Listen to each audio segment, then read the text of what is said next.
Dean Martin named the 7 actresses he had an affair with. Dean Martin embodied a particular kind of mid-century male fantasy, the charming rogue who moved through life with a drink in one hand, a cigarette in the other, and a beautiful woman never far away. With his easy smile and relaxed confidence, the King of Cool projected an image of effortless romance that millions of American men envied and aspired to emulate. Dean's appeal wasn't just his singing or comedy, it was his attitude toward life, explained a former Rat Pack insider who witnessed Martin's heyday firsthand. He seemed completely at ease with himself and his desires. While other men of his generation appeared constrained by marriage and responsibility, Dean somehow managed to make his obvious appreciation for beautiful women seem sophisticated rather than sleazy. It was part of his charm that women found as appealing as men did. What separated Martin from many Hollywood womanizers was the genuine affection and respect he showed the women in his life, both publicly and privately. Even his romantic conquests typically spoke well of him years later, a rarity among celebrities of his stature and era. In the following minutes, we'll explore 7 remarkable women with whom Dean Martin reportedly shared more than just screen time or professional collaboration. From Hollywood legends to Italian bombshells, these women, each extraordinary in her own right, found themselves drawn to the particular masculine appeal of the man Frank Sinatra nicknamed Dino. But first, we need to understand how America's most iconic blonde bombshell formed a connection with Martin that went beyond their brief screen partnership, a relationship that revealed depths to both stars that their carefully crafted public images often concealed. Adam and Eve.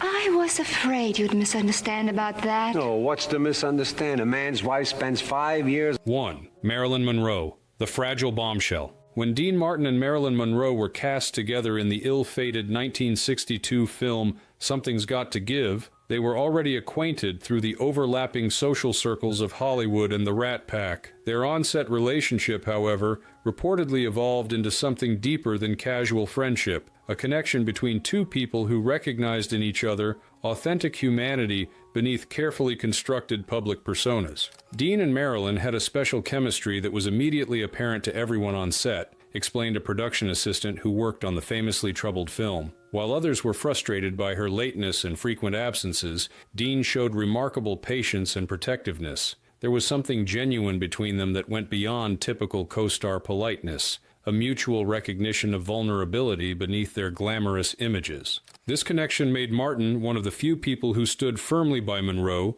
when 20th Century Fox attempted to fire her from the production due to her chronic tardiness and absences. When the studio announced her termination and replacement with Lee Remick, Martin invoked his contractual right to approve his co-star and refused to continue without Monroe, effectively bringing the entire production to a halt. That wasn't just a business decision, it was personal, noted a Fox executive who witnessed the behind-the-scenes drama. Dean could have easily continued with Remick, who was a talented professional actress at the height of her beauty, but his loyalty to Marilyn transcended typical Hollywood calculations. According to those close to both of them, they were very cozy during this period, spending time together both on and off the set. This coziness manifested in small but telling ways, Martin bringing Monroe coffee during difficult mornings, staying after hours to help her work through scenes, and defending her to increasingly frustrated crew members. While other men in Monroe's life often seemed interested primarily in what she could do for them, professionally, sexually, or as an enhancement to their own image,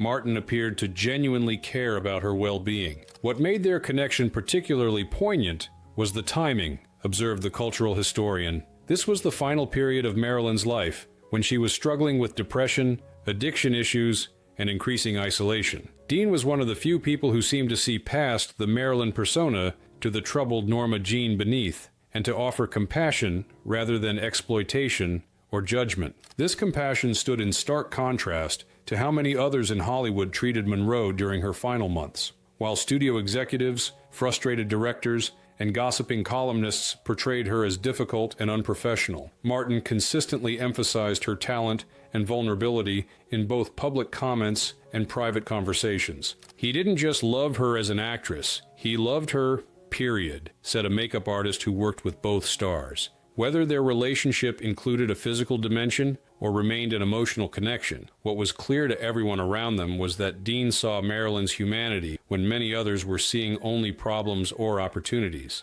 That genuine care is what made their relationship special, regardless of its exact nature. Monroe's tragic death in August 1962, before Something's Got to Give could be completed, reportedly affected Martin deeply. While he rarely spoke publicly about their relationship, those close to him noted a particular sadness whenever Monroe's name was mentioned in subsequent years, suggesting a connection cut short that had meant more to him than casual friendship or professional collaboration. Dean wasn't just attracted to Marilyn's obvious beauty, he was drawn to her wounded spirit, concluded the historian. As someone who maintained a careful distance between his public persona and private self, Martin recognized and respected a fellow performer who similarly separated her true identity from her screen image. Their brief but meaningful connection represented a rare moment of authentic human recognition in an industry built on illusion. Wife in Cast a Giant Shadow, and I had just gotten married, so I was also a new wife in real life.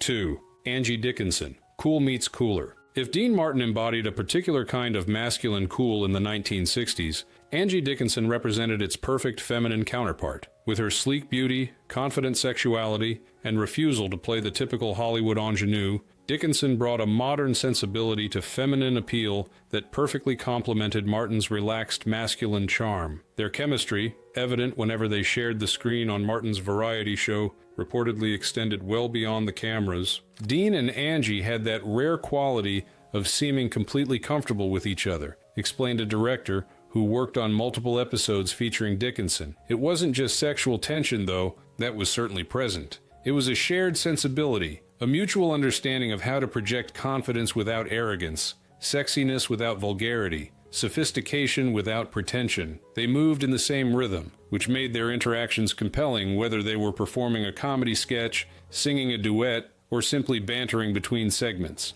This natural harmony made Dickinson a regular and popular guest on The Dean Martin Show throughout its run, appearing in numerous episodes between 1965 and 1974. While their on-screen rapport delighted audiences, crew members and fellow performers noted a distinctive shift in the atmosphere when the cameras stopped rolling, a continued intimacy that suggested their connection wasn't purely professional. He called her the only woman who could outcool the men, noted a production assistant who worked on the show. It was both a professional compliment and a personal observation. Dean respected Angie not just for her beauty, but for her intelligence, wit, and self-possession, qualities he found as attractive as her obvious physical appeal. Their conversations during breaks often continued exactly where they'd left off on camera, revealing a genuine connection rather than a performed one. This connection reportedly extended beyond the studio, with Martin and Dickinson spotted together at restaurants, nightclubs, and private parties throughout the 1960s. While neither publicly confirmed a romantic relationship, both were protective of their private lives despite their public professions. Their frequent appearances together generated persistent rumors in Hollywood circles. They were spotted together after hours throughout the 60s, observed the entertainment journalist. What made their apparent relationship interesting wasn't just that it existed, but how they conducted it, with a discretion and mutual respect that was somewhat rare in Hollywood's gossip-driven environment. They weren't flaunting their connection for publicity, nor were they going to extraordinary lengths to hide it. They simply moved through the world together when they chose to, with the same easy confidence they both brought to their performances. Dickinson's appeal to Martin seemed to lie partly in her self-sufficiency. Unlike many women in his orbit, she had her own thriving career and independent identity. This equality created a dynamic different from typical star-starlet relationships, where power imbalance often defined the interaction. With Dickinson, Martin found someone who matched him in both professional stature and personal confidence. What made Angie particularly suitable for Dean was her lack of neediness, explained the cultural analyst. Dean valued his independence and emotional space, qualities that created challenges in his marriages, but worked perfectly in relationships with similarly self-contained women. Angie had her own life, her own career, and her own boundaries. Their connection could be intense when they were together, without creating the expectations or demands that Dean typically found suffocating in more traditional relationships. This mutual independence allowed their connection to evolve over decades, transitioning from what was reportedly a physical relationship in the 1960s to a lasting friendship that continued throughout their lives. Unlike many Hollywood affairs that ended in bitterness or tabloid drama, Martin and Dickinson maintained a warm affection that outlasted whatever romantic element had initially brought them together. The off-camera chemistry was undeniable, concluded the historian, but what made Dean and Angie's relationship truly special was its longevity and evolution. From passionate attraction to enduring friendship, they created a connection that honored their initial spark while allowing both to continue their separate journeys. In an industry known for disposable relationships, they built something with remarkable staying power, a testament to the genuine respect that underlay their attraction. Sweet baby, don't you think maybe we could find out? 3. Ann-Margret, Swedish Dynamite. When Ann-Margret exploded onto the American entertainment scene in the early 1960s, she brought a unique combination of qualities that immediately set her apart from typical Hollywood starlets. Swedish by birth but raised in Illinois, she blended European sensuality with American energy, creating a performing style that was simultaneously innocent and provocative, wholesome and wild. This intriguing duality reportedly captivated Dean Martin during their overlapping years in Las Vegas. Ann-Margret was unlike anyone else in Vegas during that era, explained an entertainment director who worked at the Sands Hotel and Casino in the 1960s. Most female performers fell into established categories: the sophisticated chanteuse, the glamorous showgirl, the innocent ingenue. Ann-Margret defied categorization. She could be sweetly vulnerable one moment and explosively sexual the next, often within the same song. This unpredictable quality made her fascinating to everyone, especially someone like Dean, who appreciated both feminine sweetness and uninhibited passion. Martin and Ann-Margret's paths crossed regularly during their Vegas performances, with both headlining at major casinos during the city's golden era. While their professional obligations kept them on different stages, the after-hours social scene of 1960s Las Vegas provided ample opportunity for connection away from the spotlight. Dean was reportedly captivated by her wild sweetness,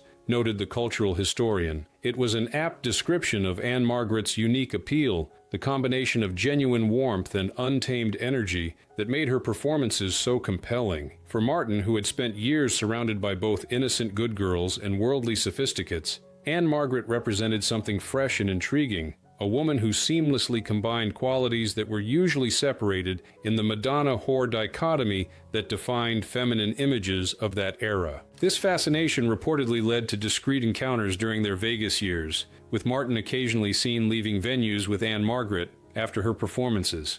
Unlike some of his more public relationships, their connection remained largely private, protected from media scrutiny by the relative insularity of the Vegas entertainment community and both performers' desire for discretion. She lit up the room, and he followed her out of it more than once, said a cocktail waitress who worked at the Sands during this period. It wasn't just Dean, of course. Half the men in Vegas would have followed Ann-Margret anywhere. But there was something different about how she interacted with him, a particular spark that suggested mutual attraction, rather than just another star being charmed by the king of cool. They had a natural chemistry that was apparent even in brief public interactions. What made their reported connection particularly interesting was the age difference. Martin was roughly 20 years Ann-Margret's senior. While such gaps were common in Hollywood relationships, what distinguished this pairing was Ann-Margret's equal star power and agency. Unlike the typical older star, younger starlet dynamic, their relationship, whatever its exact nature, appeared to be between equals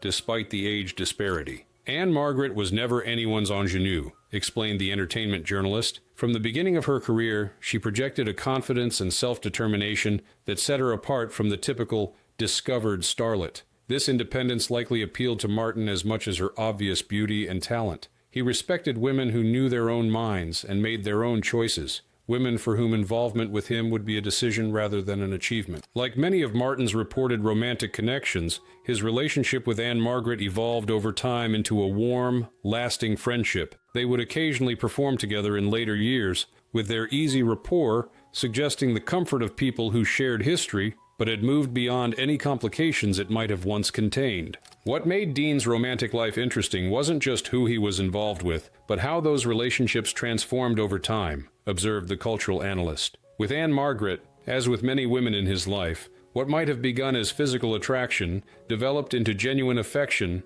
and mutual respect. This pattern suggests a man who valued women beyond their immediate appeal, who who found them interesting as people, not just as temporary companions. This respect was reflected in how Anne Margaret herself spoke about Martin in later years, with genuine warmth but careful discretion. Like many women who had been close to Martin, she maintained the privacy of their relationship while acknowledging the special connection they had shared during a particularly vibrant period in both their careers. Dean reportedly had a fling during their Vegas years, concluded the historian, but what lasted was a friendship based on mutual appreciation and shared experiences. In the often disposable world of celebrity relationships, this evolution from attraction to lasting affection speaks to the authentic human connection that underlay their initial chemistry.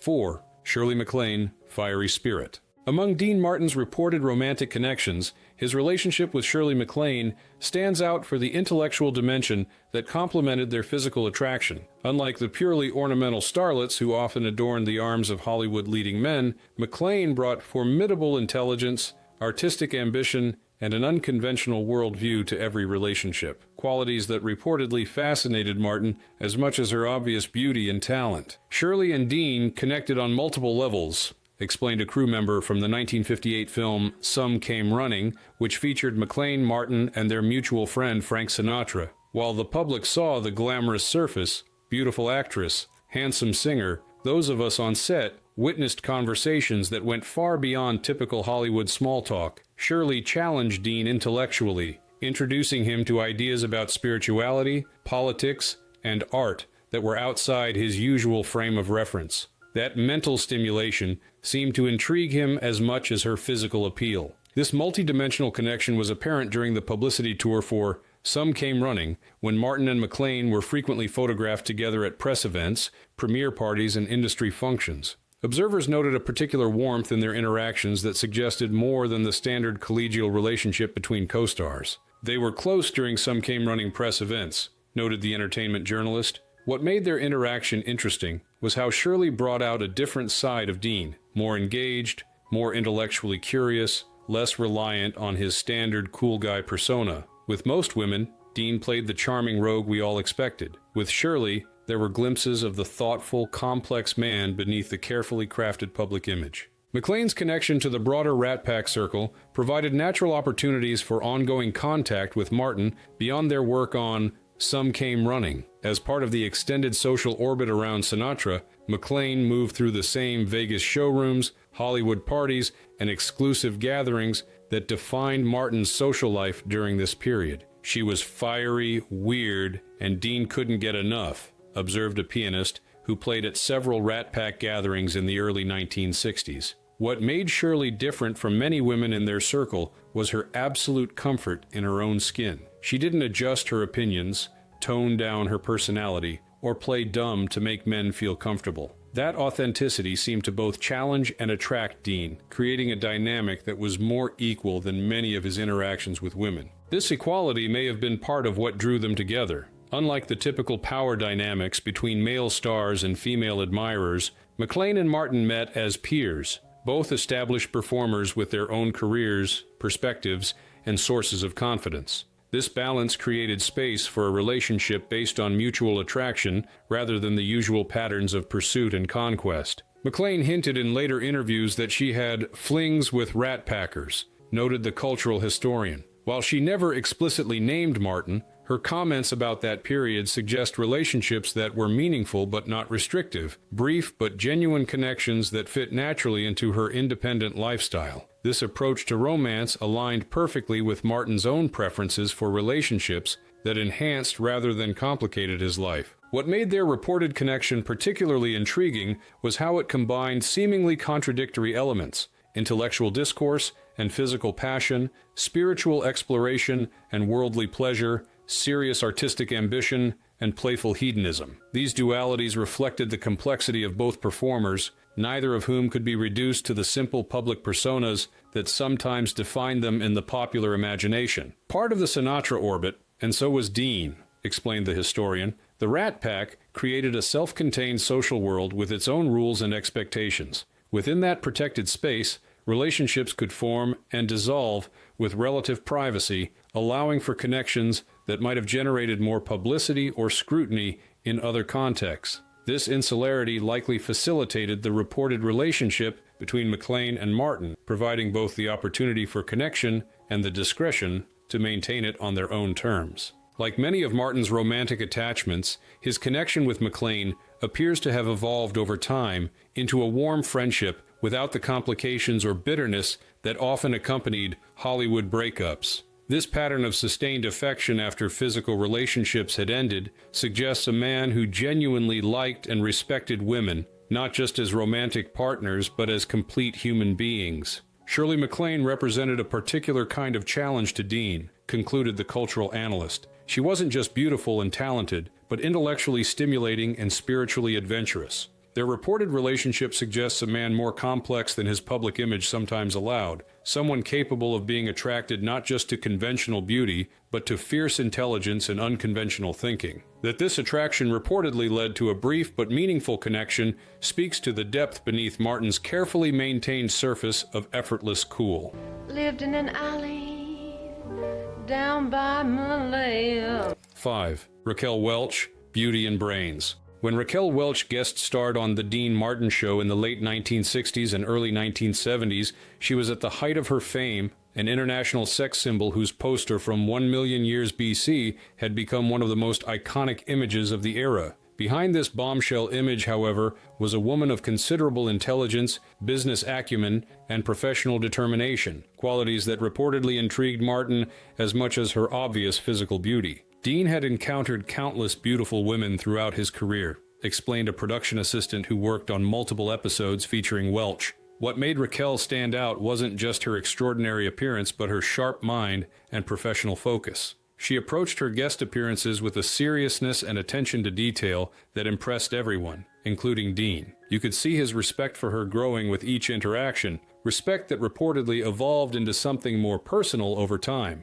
This evolution from professional admiration to personal connection reportedly accelerated during social gatherings away from the television studio. The Hollywood Las Vegas entertainment circuit of that era created natural opportunities for stars to encounter each other in more relaxed settings, where relationships could develop beyond the constraints of professional collaboration. Rumors swirled after they were spotted leaving a Palm Springs party together, noted the entertainment journalist. What made this particular sighting generate so much speculation was the unmistakable chemistry observers had noticed between them throughout the evening, the kind of focused attention and private conversations in public spaces that suggest more than casual friendship. The age difference between them, Martin was 55 to Welch's 30 during this period, created its own fascination for observers and reportedly for Martin himself. According to those close to him, Martin found Welch's combination of youthful vitality and mature intelligence particularly appealing, a perfect complement to his own seasoned confidence and experience. She was 30, he was 55. He said he never felt younger, recalled a musician who performed with Martin during this era. That comment captured something essential about what apparently drew Dean to Raquel: her energy, her contemporary outlook, her embodiment of a new generation of Hollywood womanhood. While he had built his career in the traditional studio system, Welch represented the changing industry and culture. That contrast seemed to energize and intrigue him. What made their reported connection particularly interesting was how it bridged different Hollywood eras and approaches. Martin, with his Rat Pack affiliations and mid-century sensibilities, might have seemed an unlikely match for Welch, who represented a more modern, feminist-influenced approach to female sexuality and career management. Yet this very contrast apparently created a complementary dynamic that worked for both. Welch guest starred on The Dean Martin Show multiple times, observed the cultural historian. What's notable about these appearances is how the standard dynamics were subtly reversed. While the show's format typically positioned female guests as decorative elements for Martin's charm, Welch brought an energy and presence that often made her the dominant force in their interactions. Rather than being threatened by this reversal, Martin seemed to enjoy it, responding to her strength with appreciative adaptation rather than competitive resistance. This appreciation for Welch's strength, rather than just her beauty, reflected a particular quality in Martin's relationships with women, his comfort with female power and agency, rather than the need for dominance that characterized many of his male contemporaries. While other Hollywood men of his generation often seemed threatened by women who claimed too much authority or independence, Martin appeared to find these qualities attractive additions to physical beauty. What made Dean's reported attraction to Raquel particularly refreshing was his appreciation for her complete personhood, explained the analyst. According to those who observed them together, he valued her opinions, respected her professional boundaries, and engaged with her as a peer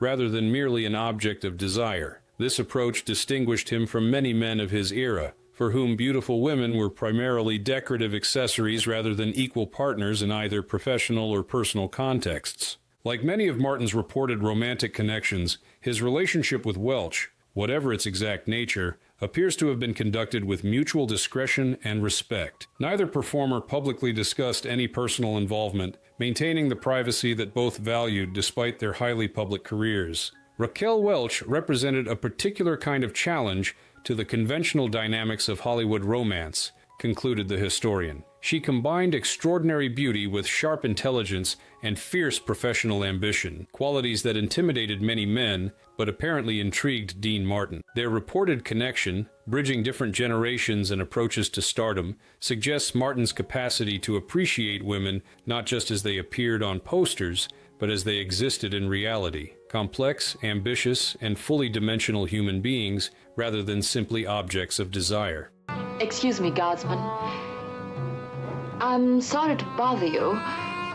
6. Sophia Loren, Italian connection. Among Dean Martin's reported romantic attachments, his connection with Sophia Loren stands out for its particular resonance with his own heritage and sensibilities. As fellow Italian Americans, Martin was born Dino Paul Crocetti to Italian immigrant parents. They shared not just professional status, but cultural touchstones and sensibilities that created an immediate affinity beyond physical attraction. There was something special about how Dean and Sophia related to each other, explained a crew member who worked on their 1964 comedy short film. It wasn't just two beautiful people being mutually attracted, though that element was certainly present. It was a recognition of shared background and values beneath the Hollywood glamour. You could hear it when they occasionally slipped into Italian phrases together, see it in their similar gestures and expressions. There was a comfort between them that came from cultural familiarity as much as physical chemistry. This comfort was immediately apparent to observers when Loren and Martin worked together in the mid-1960s.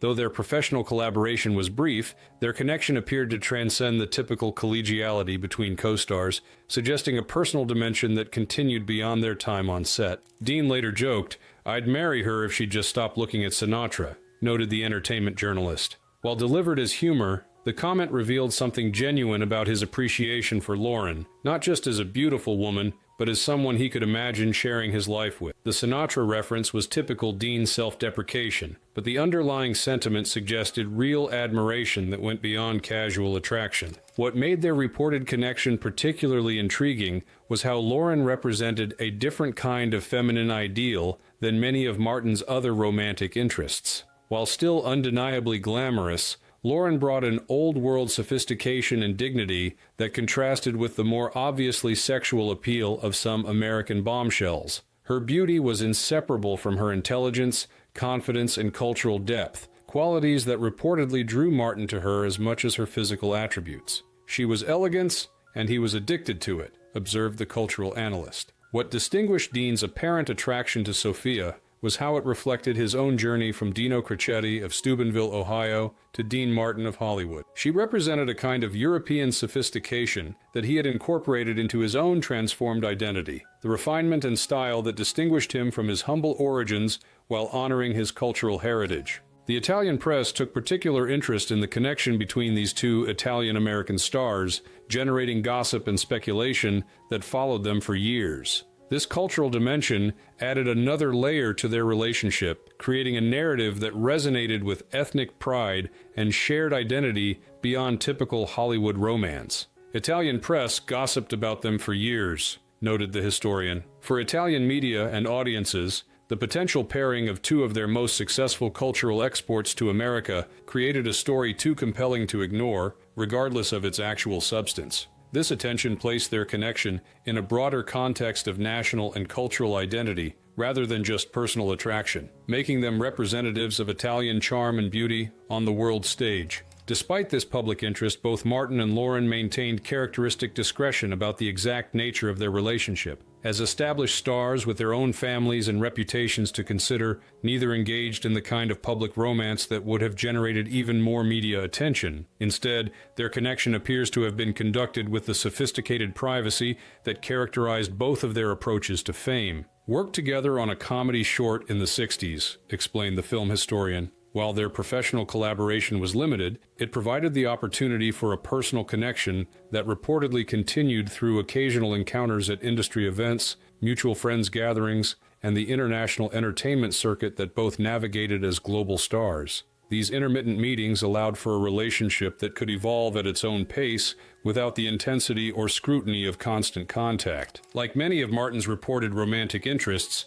Lauren was a woman of substantial achievement and independence, rather than simply a beautiful accessory. Her Oscar-winning talent, international success, and formidable intelligence made her a peer rather than a conquest, someone whose attention would be earned rather than assumed, regardless of Martin's own considerable charm and status. What made Sophia particularly suitable for Dean was that she didn't need him, concluded the analyst. She had her own career, her own fame, her own complete life. This independence meant their connection, whatever its exact nature, could be based on mutual desire rather than professional calculation or unequal power dynamics. For a man as naturally self-contained as Martin, this equality created the perfect conditions for attraction without entanglement, for passion that didn't demand more than either was prepared to give. 7. Jean Beager, the one who knew him best. Among Dean Martin's romantic relationships, none was more complex or enduring than his connection with his second wife,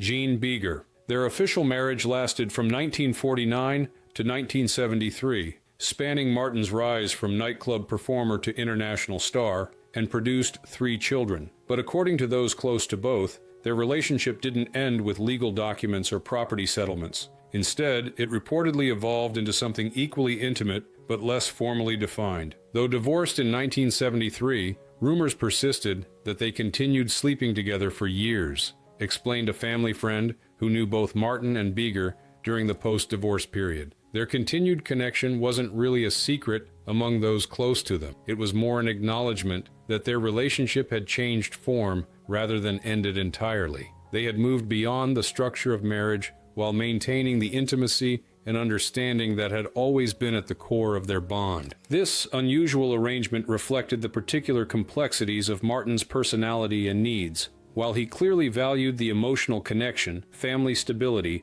and genuine partnership that Jean provided, the constraints and expectations of traditional marriage had proven difficult for a man whose career and temperament required significant independence and space. Dean always said, "She was the only one who really knew me and didn't run," noted the cultural historian. This comment captured something essential about their relationship: Jean's unique ability to understand Martin's complexities without judgment or unrealistic expectations. She recognized his need for freedom while appreciating his capacity for deep loyalty and affection. This acceptance created a foundation that survived even the formal dissolution of their marriage. What made their continued connection particularly noteworthy was how it coexisted with Martin's other romantic interests in the years following their divorce. Rather than exhibiting jealousy or resentment, Jean reportedly maintained her position as the central woman in Martin's life, the emotional home base to which he regularly returned, regardless of his other attachments or adventures.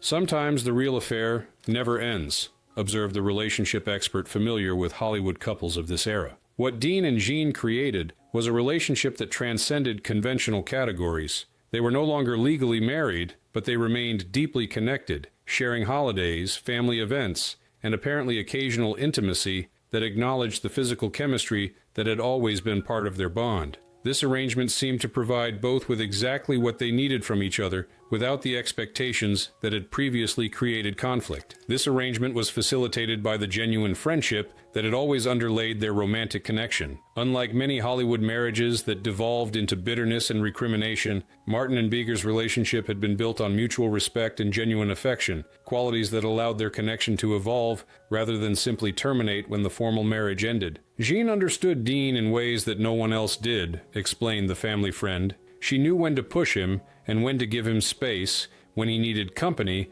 and when he needed solitude. This deep knowledge didn't disappear with divorce. If anything, the removal of marital expectations allowed her to support him more effectively, without the disappointment that came from hoping he could be someone he wasn't designed to be. Martin's own comments about Jean in the years following their divorce revealed the unique place she continued to hold in his life. While typically private about personal matters, he occasionally acknowledged her ongoing importance with statements that suggested a relationship far deeper than typical post-divorce interaction necessitated by shared children or property. His second wife, and maybe still his mistress after, noted the entertainment journalist. The term mistress doesn't quite capture the nature of their post-divorce relationship, since it implies secrecy and secondary status. Jean's position seemed more fundamental. She remained in many ways his primary emotional partner, even after they were no longer legally bound. This continuity speaks to a connection that transcended legal definitions and social conventions.